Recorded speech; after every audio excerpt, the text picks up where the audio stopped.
that position. Rather than being shut out, the minority simply did not get as many witnesses as they would have preferred. But that is not the purpose of the House rule. Second, the minority and the President have special protections under House Resolution 660. The procedures provided under House Resolution 660 give the President and the minority a variety of special privileges to present evidence and subpoena witnesses. Thus, there are alternative procedures under HRES 660 by which witnesses can be requested and even subpoenaed, but they have not been exercised. Third, there is no precedent for the use of minority days to delay committee, legislative, or impeachment proceedings. It is clear from the legislative history that the minority day rule is not intended to delay legislative activity.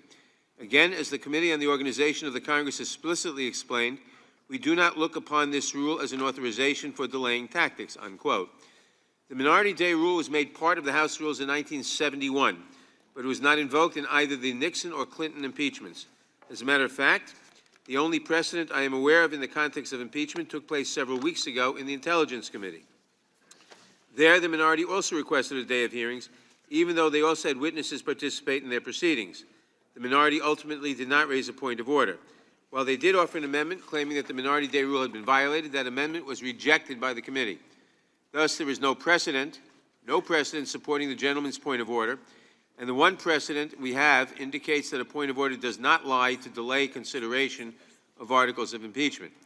Finally, past Judiciary Committee practice and precedent do not support the gentleman's point of order. Last year, a number of other members and I sent then-Chairman Goodlatte a minority day request. The Chairman never responded to our request and never scheduled a hearing. I don't believe a single member of the then-majority argued in favor of us being granted a hearing under the rules. Back in 2005, then-Chairman Sensenbrenner scheduled the minority day hearing, but cut off witnesses, shut off the microphones, shut off the lights, and abruptly ended the hearing while members were seeking recognition to speak. Again, no one in the then-majority argued in favor of protecting our rights. As a result, there is no committee practice or precedent supporting the gentleman's point of order. For all the foregoing reasons, I do not sustain the point of order. Mr. Chairman. For what purpose does the gentleman seek recognition? I think it is very obvious by the length of the chairman's answer to my question that this has struck a nerve, seeing how the chairman himself says it in his own words from previous times. It is not the chairman's right to decide whether prior hearings are sufficient, or the chairman's right to decide whether he thinks they're acceptable, or the chairman's right to violate the rules in order to interfere. It is interesting to me that this time has become the issue. I've made my ruling on the point of order. Does the gentleman wish to appeal the ruling of the chair? I would like, for the sake of history, I'd like, for the sake of history, the chairman take one more minute. Does the gentleman wish to appeal the ruling of the chair? Yes or no? Yes. Obviously, we're on the clock and calendar of impeachment again because the chairman is doing this again. The appeal of the ruling of the chair is not sustained. I'd move to table. Did you actually call for a vote? How is it not sustained? You didn't call for a vote. I sustained the point of order. I call for an appeal of the ruling of the chair.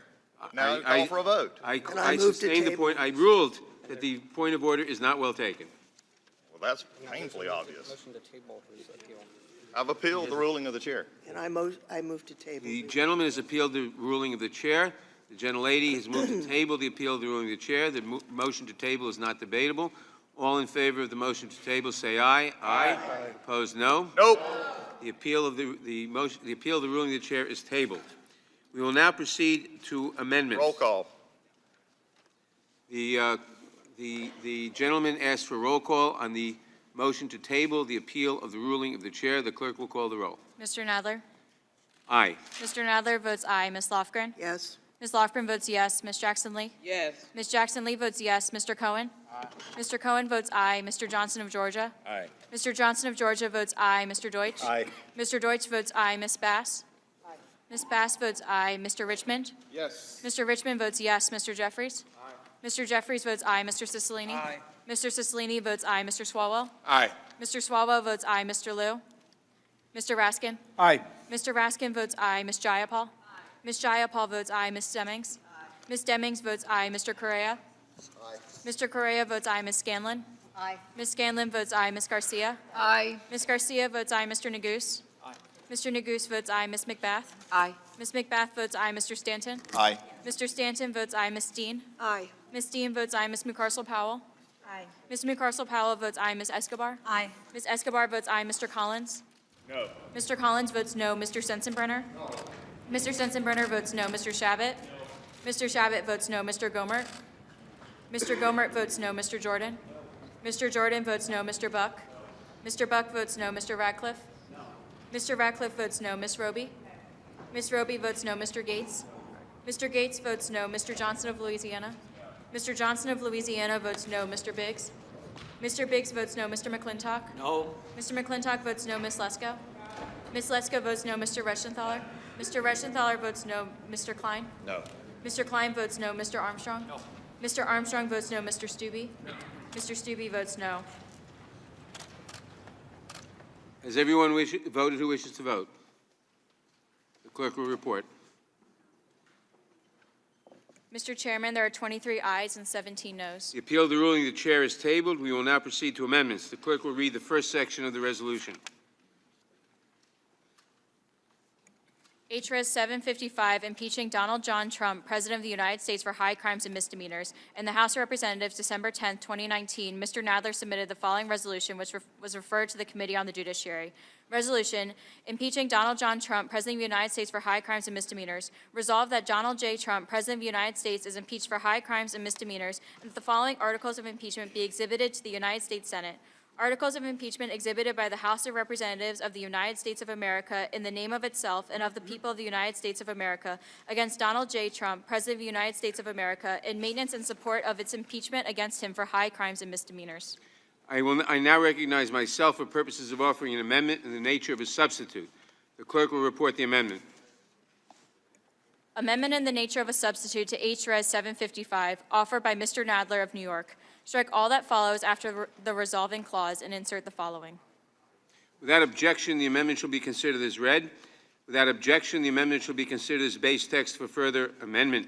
I will now recognize myself to explain the amendment in the nature of a substitute. This amendment makes a minor change. In certain places where the underlying resolution refers to Donald J. Trump, the amendment refers to Donald John Trump. Otherwise, it makes no changes to the resolution. I urge all of my colleagues to support it. I now recognize the ranking member, the gentleman from Georgia, Mr. Collins, for any comments he may have on the amendment. Thank you, Mr. Chairman. The amendment nature of a substitute is absolutely irrelevant. Actually, taking Donald J. Trump and making it Donald Trump, John Trump just simply shows the, frankly, absurdity of where we're at. And today we're going to spend plenty of time for you listening here. We're going to talk about this amendment nature substitute. We're going to talk about the factual basis that have absolutely no factual underpinning to impeach this president. But I'm going to go back for just a minute since I didn't have time and had to sit through a well-rehearsed, many days put together explanation on why what will be known in 2019, outside of the fact that this committee finally accomplished its goal after the chairman stated he wanted to since November of last year, impeach this president, what will be known by this committee from here on out is that this committee has now sounded the death of minority rights in this committee. This committee has become nothing but a rubber stamp. This committee is amazingly now on such a clock and calendar process that they don't care. Facts be damned. They don't care. They don't care that we had one witness out of three. When I asked for a second witness, I was told I couldn't, even though there have been staff conversations well before. I was told I was asking too late.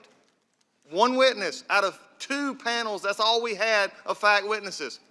This is a just travesty and a sham from day one. I could talk till I'm blue in the face, but nobody on the majority cares. But the spot that is left by what has just happened will resonate over the years. It will resonate over the years in the sense that there is no fact that we can come to. They had no desire to hear any fact witnesses outside of their own train-driven clock calendar impeachment.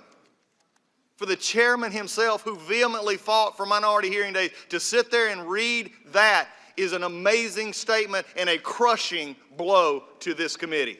There's no way to recover from that. In fact, there may be. I wonder if the chairman would join me in making sure that the Rules Committee next week, they don't waive the point of order against this. But I know they will. That's why they're going to take it. Because I'll guarantee you, when you look into it further, this point of order would be sustained against these impeachment articles, so they're going to have to waive them next week. Watch and see. They will waive this point of order and waive any other point of order on these articles by the time it comes to the floor. For some of you may say, the ranking member talks about process, the ranking member talks about process, the ranking member talks about process, never the foundation. Believe me, we will inundate you with the facts, and I have already. Some of you just don't choose to report them. What is important, and for many who report on this body, and for many who have sat in this body, and for those who have served in this body, the members who have gone before, and the people who have set this committee up, and the people who have set our Congress up, are the ones right now that should be hanging their head in shame. We had 2 hearings, none of which featured fact witnesses. There's not a Democrat in this room that should be happy about this. The solemnity should be on the death of this committee's process and procedures.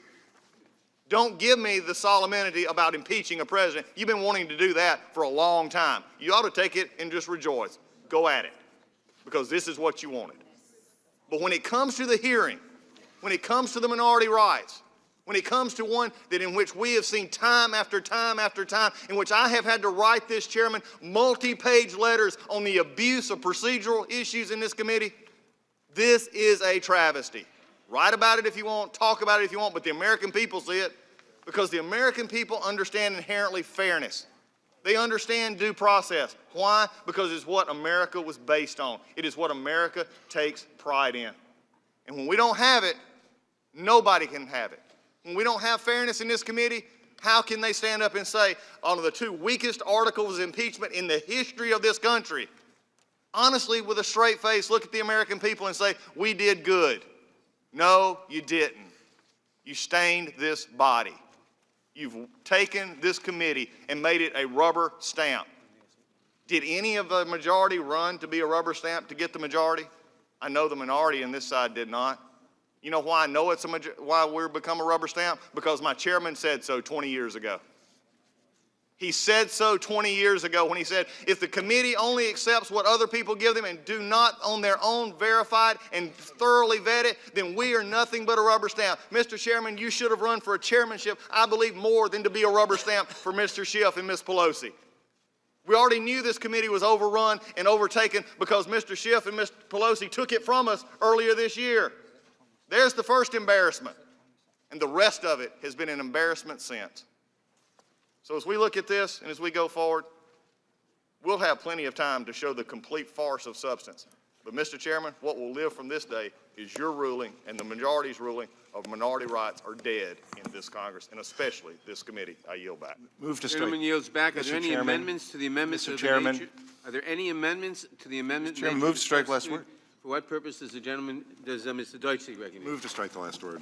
Gentleman is recognized. Mr. Chairman, I cannot allow the ranking member to mischaracterize your description of the history of this committee. It may be inconvenient for the ranking member to be forced to listen to the history of this committee and why everything that you just laid out is so important to the continuing of this committee representing and recognizing and respecting minority rights. But he chooses not to, so I'm going to restate it again.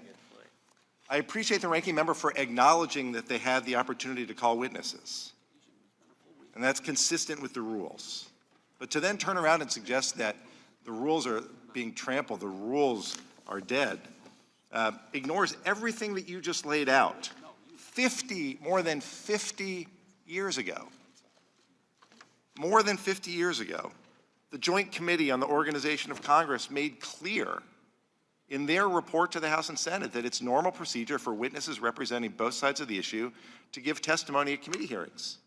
And that's where the rule comes from. And that's what's happened. The ranking member acknowledged it. He would have liked more witnesses, but there's no right to a separate day. The rule makes clear they have the right to call witnesses, and there were witnesses called. There were witnesses called, minority witnesses on December 4th. On December 9th, the minority's witness, Mr. Castor, presented evidence and gave opening statements. And it's worth pointing out to my colleagues on the other side that we invited the President of the United States to the December 4th hearing to advocate for his views, to submit requested witnesses, but he chose not to attend, and he chose not to suggest any witnesses. So before telling us the sky is falling and there's great disrespect for the rules, it's important to actually look at the Did the rules. gentleman just say I didn't request witnesses? That is wrong. It is- The gentleman has the time. I thank the chairman. What I said is that the president was given the opportunity on December 4th to present himself. He was also given the opportunity to present witnesses, and he did not. So let's be careful